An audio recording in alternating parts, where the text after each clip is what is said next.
जी, अस्सलाम वालेकुम। उम्मीद है कि आप तमाम दोस्त खैरियत से होंगे और आज का दिन भी ट्रेडिंग के हवाले से अच्छा गुज़रा होगा। यकीनन आज तमाम दोस्त खुश होंगे। माशाल्लाह से मार्केट ने 870 पॉइंट्स डाले। मार्केट का आज का लो जो था वो 66,985 और अगर हम इसको रफ़ली 67,000 ही अगर हम फ़र्ज़ करें कि कंसीडर कर लें, तो उसके बाद मार्केट का जो आज का हाई रहा वो 67,873 का था। लगभग जो है ये मार्केट ने 1000 पॉइंट्स आज गेन किए। और जिस सेक्टर ने आज इसको लीड किया यकीनन दूसरे सेक्टर्स भी थे लेकिन जिस सेक्टर ने अपना हिस्सा डाला काफ़ी दिनों के बाद वो सीमेंट सेक्टर था। और आपको याद होगा कि काफ़ी अरसे से मैं ये गुज़ारिश कर रहा था कि सीमेंट सेक्टर और स्टील सेक्टर जो हैं, इनके ऊपर इनको देखा जाए, ख़ास तौर पर सीमेंट सेक्टर। उसकी वजह क्या है? देखिए, मार्केट का एक सर्कल होता है और यूँ आप समझ लीजिए कि मार्केट के कुछ हिस्से हैं या जिस तरह से कि एक इंजन है, अब इंजन के अंदर अगर फ़र्ज़ कीजिए कि 4 पिस्टन हैं, चारे को चारे अगर काम नहीं करेंगे तो जो गाड़ी की जो परफ़ॉर्मेंस है वो पूरी तरह से बेहतर नहीं हो सकती या वो परफ़ॉर्म नहीं कर सकती। इसी तरह से ये स्टेप्स होते हैं, चीज़ हमेशा याद रखिएगा, आज भी काफ़ी दोस्त ये सोच रहे होंगे कि यार मार्केट में 1000 पॉइंट्स आ गए लेकिन मेरा शेयर नहीं चला या मेरा सेक्टर नहीं चला। देखिए, कभी भी सारी मार्केट नहीं चला करती। वो असम्पशन होती है, कोई बहुत बड़ी न्यूज़ हो या वाक़यतन कुछ जो है वो मुल्क के अंदर बहुत अच्छा हो रहा हो, तो ऐसी सूरत में तो आप कह सकते हैं। अदरवाइज़ मार्केट जो है वो सेक्टर टू सेक्टर चलती है। अब कल जो था वो मैंने टेक्सटाइल सेक्टर के हवाले से एक खबर पढ़ी थी और साथ में मैंने गुज़ारिश की थी कि अब इसके अंदर जो है वो आपको नज़र रखनी चाहिए। अपनी-अपनी कंपनीज़ की तलाश कीजिए और उसमें थोड़ी-थोड़ी सी पोज़ीशन बनानी शुरू कीजिए। अब आगे चलते हैं तो मज़ीद चीज़ें जो है हम उनको डिस्कस करने की कोशिश करते हैं। लेकिन एक चीज़ जो है, जो मैं अपनी हर वीडियो में आपसे गुज़ारिश करता हूँ, वो अपनी जगह पर मौजूद है और वो ये है कि देखिए कोशिश ये किया करें कि जो शेयर्स चल चुके हों, उनसे किसी हद तक आपको थोड़ा-सा दूर रहना जो है वो ज़्यादा बेहतर होगा। अगर आप चलते हुए शेयर में बैठने अब मिसाल के तौर पर अब सीमेंट सेक्टर चल गया, अब लोग इसके पीछे भागेंगे। फिर जो है वो परेशान होंगे कि जी मैंने डीजी खान जो है मैंने ₹100 पर खरीद रखा है या मैपल लीफ जो है जी वो मैंने ₹45 पर खरीद लिया है। प्रॉब्लम, फिर आपके पास कोई हल नहीं होगा। देखिए, आपने यहाँ पर एक चीज़ मैं ऐड करता चलो फिर हम आगे चलते हैं। ये जो हम ट्रेनिंग कोर्सेज़ वग़ैरह करवाते हैं, वर्कशॉप्स करवाते हैं, कुछ ऑनलाइन गुफ्तगू करते हैं दोस्तों के साथ, ये क्या होता है? इसमें बेसिकली यही चीज़ें समझाई जाती हैं कि आप शेयर को देखें, उसकी चाल को देखें और शेयर जो है कोशिश करें कि ऐसे शेयर का इंतख़ाब करें। देखें, चीज़ें जो हैं वो सस्ती बाय करें और महँगी बेचें। ये दुनिया का उसूल है, आप चाहे कोई भी काम कर रहे हों। लेकिन अगर आप महँगी चीज़ खरीदेंगे और उसको मज़ीद महँगा अगर आप बेचने की कोशिश करेंगे तो मेरा ख़्याल है थोड़े-से मसाइल का सामना होगा आपको। चूँकि जो चीज़ चल चुकी है, वो यकीनन आगे चलती है या नहीं चलती या कितना परफ़ॉर्म करती है, इसमें थोड़ा-सा परेशानी का सामना करना पड़ सकता है, अगर वो वापिस आ गई तो। और अगर फ़र्ज़ कीजिए आपने एक शेयर खरीदा, वो नहीं चला, तो यार कम से कम उसमें आपको नुकसान तो नहीं ना हुआ। ये चीज़ें बड़ी अहम होती हैं, लेकिन जिस वक़्त हम चलती हुई मार्केट को देखते हैं, तो हम बड़ा परेशान होते हैं। ओहो! अपने आप को कोसते हैं, यार मैंने शेयर क्यों बेचा या क्यों खरीदा? मेरा शेयर नहीं चला या मैंने वो खरीदा था, वो चला नहीं, मैंने बेचा, वो चल गया। पेशेंस रखें, शेयर का इंतखाब करें, चीज़ें चल जाती हैं, वक़्त लगता है। बहरहाल, आगे चलते हैं इंशाल्लाह, मज़ीद डिस्कस करेंगे। 1000 पॉइंट्स माशाल्लाह से मार्केट ने डाले। सर्किट ब्रेकर की बात करें तो आज माशाल्लाह से लाइन लगी है। 11 कंपनीज़ अपर कैप हैं और इसमें अगर हम देखें तो 1 cement sector, 2 cement sector, 3 cement sector, 4 cement sector, 5 cement sector. तो रफ़ली आप ये कह सकते हैं कि पूरा का पूरा जो आज सीमेंट सेक्टर था उसने बड़ा अच्छा परफ़ॉर्म किया। और इंशाल्लाह से जो आने वाले दिनों में मज़ीद ये थोड़ा-सा आपको रैली देगा और उसके बाद फिर किसी और की बारी आ जाएगी। चीज़ें बारी पर चलती हैं और अपनी-अपनी बारी का इंतज़ार करें। लोअर कैप की बात करें तो आज 4 कंपनीज़ जो हैं लोअर कैप हैं। अब ये देखिए ज़रा, यहाँ पर मैं एक चीज़ आपके साथ डिस्कस करना चाह रहा था, उसके बाद जो है वो फिर हम आगे चलते हैं। अब आप ज़रा गौर कीजिए, गुज़िश्ता चंद दिनों से कौन से ऐसे शेयर्स थे जो हाथ नहीं लगाने देने दे रहे थे? नंबर 1 सीएसआईएल भी बहरहाल हाथ नहीं लगाने दे रहा था। मैंने तो इसको ₹3 से ऊपर बेच दिया था और आपको याद होगा मैंने बताया भी था कि मैंने इसको ₹2 समथिंग पे खरीदा हुआ है। अब वापस आ गया उस प्राइस के ऊपर। अब फिर देखेंगे, मूड बनाएँगे, इसमें दिल करेगा तो बाय करेंगे, नहीं तो इंतज़ार कर लेंगे। अब इसको खरीदे कोई ना, ये मैं बिल्कुल आपको कह रहा हूँ। वीडियो में मैं शेयर्स इसलिए डिस्कस नहीं करता कि दोस्त अहबाब जो हैं ना टेक्निकल्स देखते हैं, ना फंडामेंटल्स देखते हैं, ना मार्केट का सेंटीमेंट देखते हैं। शेयर को बाय करने की कोशिश करते हैं जिस वक़्त हम उसका नाम ले लेते हैं। इसलिए हम सेक्टर वाइज़ बात करते हैं कि आप सेक्टर पर नज़र रखिए, शेयर की चॉइस आपकी अपनी होनी चाहिए। राइट, इसको ख़ैर छोड़िए। अब ये देखिए एजीएल हाथ नहीं लगाने दे रहा था, राइट? आगे कैपो कैप नीचे की तरफ, पाकरी हाथ नहीं लगाने दे रहा था, आ गया कैपो कैप नीचे की तरफ।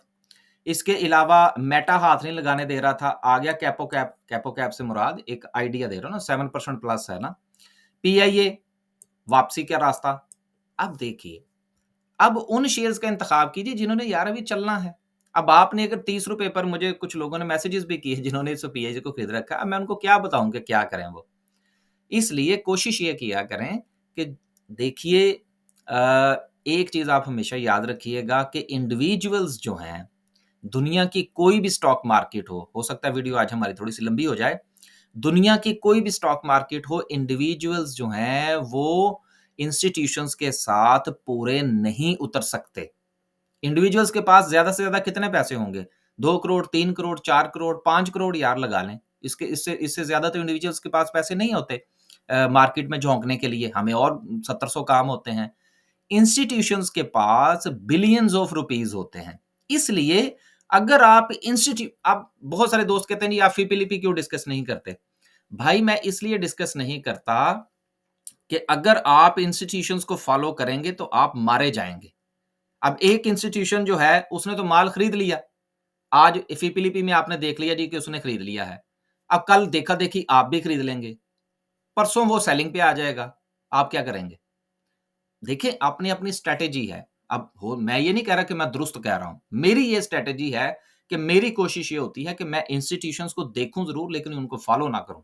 क्योंकि अगर उन्होंने अपना पांसा पलटा, तो मेरे जैसा छोटा इन्वेस्टर या ट्रेडर जो है वो रगड़ा जाएगा। इसलिए मैं कोशिश करता हूँ कि अपना काम करूँ, स्लो शेयर्स देखूँ, जो रुके हुए शेयर्स देखूँ और उनमें काम करने की कोशिश करूँ। और आगे जो हमारी ट्रेनिंग्स हैं, उनमें हम यही डिस्कस करते आए हैं और आने वाले दिनों में भी करेंगे।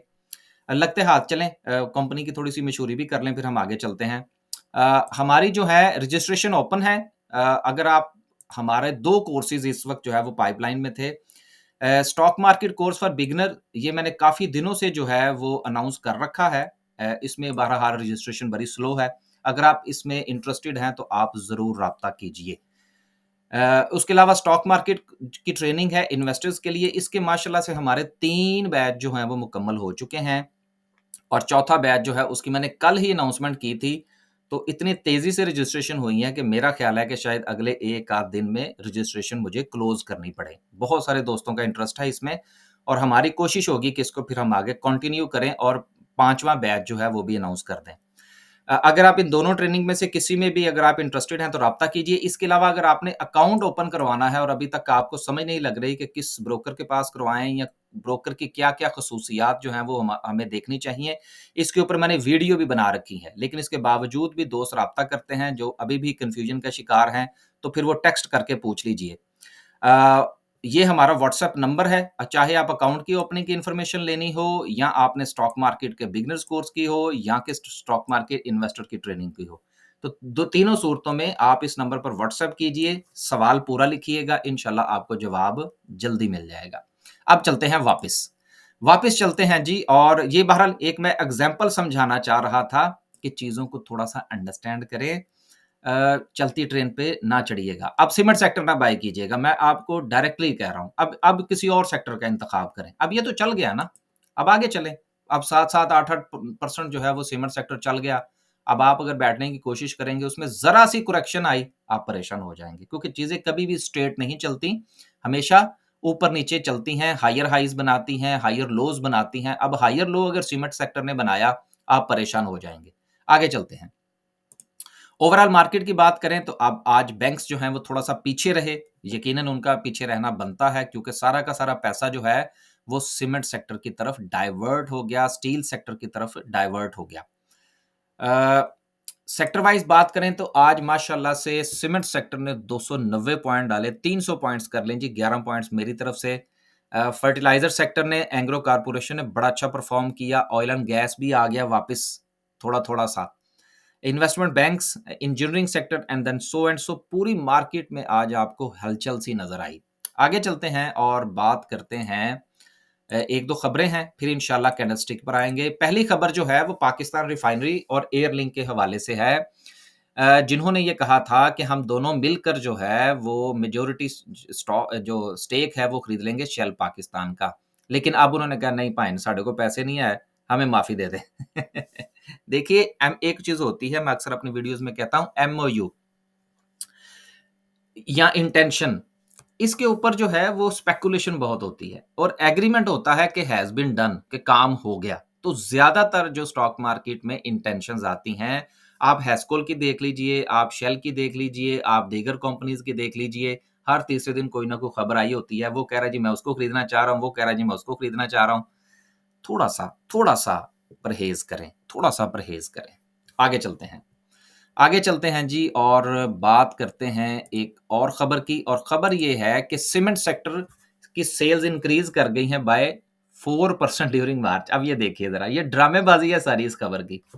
आपको याद होगा कि जिन दिनों जनवरी फरवरी के मेरा ख़्याल है फरवरी या जनवरी के महीने की बात है कि जब 11% के करीब इसकी सेल मेरा ख़्याल है या इससे भी ज़्यादा गिरी थी। तो मैंने उस दिन बाकायदा कहा था, अगर आप मेरी वीडियो रोज़ वॉच करते हैं, कि इस खबर पर कान धरने की ज़रूरत नहीं है, सर्दियों में हमारे यहाँ कंस्ट्रक्शन सीज़न वैसे ही डेड हो जाता है। अब आहिस्ता-आहिस्ता जो है, वो चूँकि रमज़ान खत्म होने वाला है, तो ईद के बाद ये पीक कर जाएगा हमारा कंस्ट्रक्शन का काम, और फिर ये चलेगा जून-जुलाई तक। देन जून तक मेरा ख़्याल चलेगा, फिर जुलाई के मिड में बारिशें शुरू हो जाएँगी, और फिर अगस्त के महीने में जो है वो वैसे ही जो है वो बरसात का सीज़न आ जाता है, तो वहाँ पर जाके फिर जो हमारी सेल्स हैं वो कम हो जाएँगी। यार ये तो फिंगर टिप्स पे चीज़ें हैं, तो इन चीज़ों को देखें। आपको पता होना चाहिए कि ये सीमेंट की सेल कुछ जादुई तौर पर कम या ज़्यादा नहीं होती।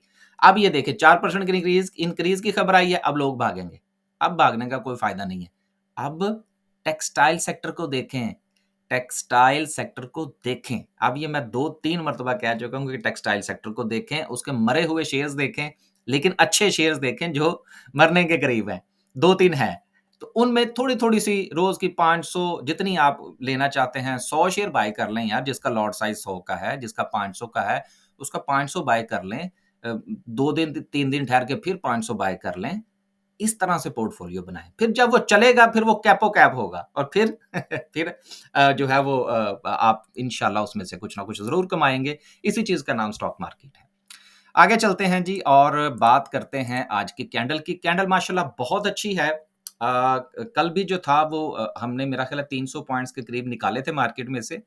गो कि क्लोजिंग इतनी अच्छी नहीं थी, लेकिन मार्केट के अंदर बायर बायर जो था वो मौजूद था। आज जो था वो मार्केट में कैंडल बहुत अच्छी है, 1000 पॉइंट्स भी मार्केट ने डाले हैं, वॉल्यूम भी इंक्रीज़ किया है, लेकिन वॉल्यूम थोड़ा कम है। मेरा ख़्याल है वॉल्यूम को थोड़ा इंक्रीज़ होना चाहिए। लेकिन एक चीज़ आप ज़रूर ज़हन में रखिएगा कि जिस दिन हिस्टोरिक वॉल्यूम लग जाए, उस दिन अपनी पोज़ीशन जो है वो 50% काट दीजिएगा। क्योंकि उस दिन जो है वो चीज़ें हैंड ओवर हो रही होती हैं एक हाथ से दूसरे हाथ को। बहरहाल वो इंशाल्लाह जिस दिन ज़्यादा वॉल्यूम लगेगा फिर उस दिन हम बात करेंगे, या उससे अगले दिन हम अपना डिसीजन ले सकते हैं। लेकिन अगर आपने कुछ शेयर्स जो हैं वो इन्वेस्टमेंट के पॉइंट ऑफ व्यू से खरीद रखे हैं, तो उनमें भी आप थोड़ा-सा रेजिस्टेंस पर सेल और सपोर्ट पर बाय ज़रूर किया करें। थोड़ा-सा शेयर को हिलाया करें, इससे आपकी प्रॉफिटेबिलिटी में इज़ाफ़ा होगा। इन्वेस्टर के कोर्स में हम यही चीज़ें जो है वो डिस्कस करते हैं। आगे चलते हैं जी और थोड़ा-सा इंडिकेटर्स को भी आज देख लेते हैं कि आरएसआई क्या कहता है। आरएसआई का कहना है कि आरएसआई नियरली टू 70। कल मेरा ख्याल है कि ओवरबॉट हो जाएगा इंशाल्लाह, और कल शायद थोड़ा-सा मार्केट में आपको प्रॉफिट टेकिंग देखने को मिले। लेकिन कोई बहुत बड़ा डिक्लाइन जो है वो शायद अभी मैं नहीं देख रहा जुमेरात तक। उसकी वजह क्या है? ईद सर पर खड़ी है। मार्केट ने ईदी बनाई है। अब ये अगले 1-2 दिन जो है वो मज़ीद मार्केट जो है वो मुस्बत रह सकती है। आखिर में सिर्फ़ मैं एक चीज़ आपको ऐड कर दूँ, फिर इंशाल्लाह जो है हम वीडियो का इख्तिताम करते हैं, और वो ये है कि बजट के अंदर कोई बड़ी बात नहीं है कि 5 पैसे या 10 पैसे जो है, वो सीमेंट की पर केजी के ऊपर कोई ड्यूटी श्यूटी लग जाए। इस चीज़ को ज़रूर ज़हन में रखिएगा। मई का महीना चूँकि सबसे ज़्यादा जो है वो क्रूशियल होता है बजट के हवाले से। तो न्यूज़ आएँगी कि फलाँ सेक्टर के ऊपर जो है वो लगने लगा है, फलाँ सेक्टर पर लगने लगा है, तो उम्मीद करते हैं कि जब रैली बनाएगा कोई सेक्टर जिस तरह से कि सीमेंट सेक्टर ने बनाई, तो आप उसमें से कुछ न कुछ प्रॉफ़िट टेकिंग ज़रूर करेंगे। टेक्सटाइल में तैयारी कीजिए। अल्लाह हाफ़िज़।